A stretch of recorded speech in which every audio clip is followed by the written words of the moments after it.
یہ واقعہ انسانی نفسیات، سازش اور ایمان کی چوری کی سب سے بڑی واردات ہے۔ یہ کہانی بتاتی ہے کہ کیسے ایک قوم جس نے اپنی آنکھوں سے سمندر پھٹتے ہوئے دیکھا، وہ چند دنوں میں ایک سونے کے بچھڑے کے آگے سجدہ ریز ہو گئی۔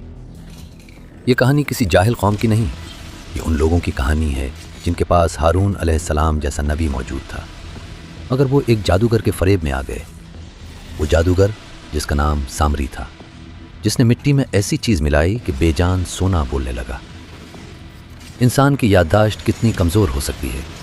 ایک قوم جس نے فرعون کو ڈوبتے دیکھا، جس نے سمندر کو راستہ دیتے دیکھا، جس کے سروں پر بادل سایہ کرتے تھے اور آسمان سے من و سلوہ اترتا تھا، لیکن پھر صرف 40 دنوں کے لیے ان کا لیڈر ان سے دور ہوا اور وہ سب کچھ بھول گئے۔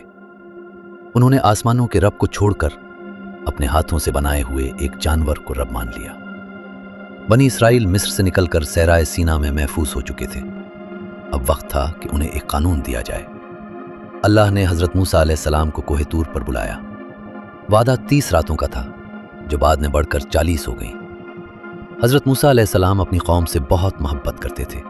وہ جلدی میں طور کی طرف نکل گئے اور اپنے بھائی حضرت ہارون علیہ السلام کو اپنا نائب بنا گئے۔ وہ مطمئن تھے کہ ہارون علیہ السلام تو نبی ہیں، قوم سنبھال لیں گے۔ لیکن موسیٰ علیہ السلام کے جاتے ہی قوم میں بے چینی پھیل گئی۔ موسیٰ کہاں گئے؟ کیا وہ ہمیں بھول گئے؟ کیا وہ واپس آئیں گے؟ اسی بے چینی اور لیڈرشپ کے خلا میں ایک شخص ابھرا۔ وہ عام اسرائیلی نہیں تھا۔ مفسرین لکھتے ہیں کہ وہ سامری تھا، ایک پراسرار شخص جس کی آنکھیں وہ دیکھتی تھیں جو عام انسان نہیں دیکھ سکتے تھے۔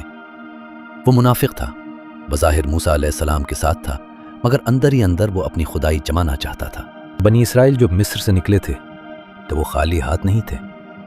انہوں نے مصر کی قبطی عورتوں سے زیورات ادھار مانگ کر یا چرا کر ساتھ لے لیے تھے۔ اب صحرا میں انہیں خیال آیا کہ یہ مال تو حرام ہے یا ہمارے لیے بوجھ ہے۔ سامری نے موقع بھانپ لیا۔ اس نے ان کی دینی جذبات سے کھیلا۔ اس نے کہا کہ یہ سونا ناپاک ہے، تم پر بوجھ ہے، لاؤ اسے آگ میں ڈال کر پاک کر دیں۔ بنی اسرائیل جو موسیٰ علیہ السلام کی غیر موجودگی میں کنفیوز تھے، اس کی باتوں میں آ گئے۔ ایک بہت بڑی بھٹی تیار کی گئی۔ عورتوں نے اپنے کڑے، ہار اور جھمکے اس آگ میں پھینکنے شروع کیے۔ سونا پگھل رہا تھا، لیکن سامری صرف سونا پگھلا نہیں رہا تھا، وہ ایک خطرناک ٹیکنالوجی تیار کر رہا تھا۔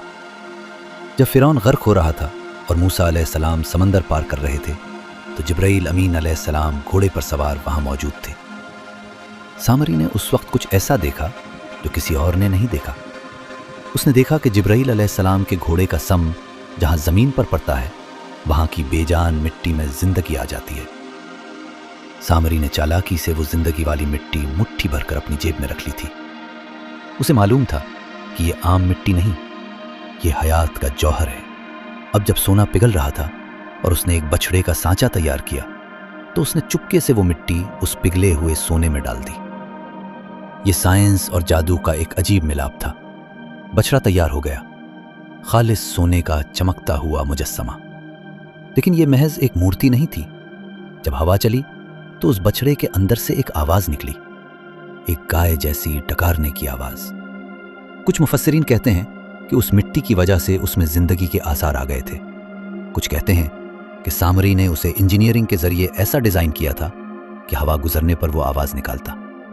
جو بھی تھا، بنی اسرائیل کے لیے یہ ایک معجزہ تھا، سونے کا خدا جو بولتا بھی ہے۔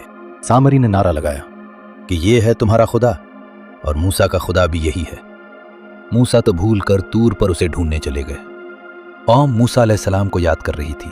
سامری نے کہا کہ موسیٰ کہیں نہیں گئے، ان کا خدا یہاں آ گیا ہے۔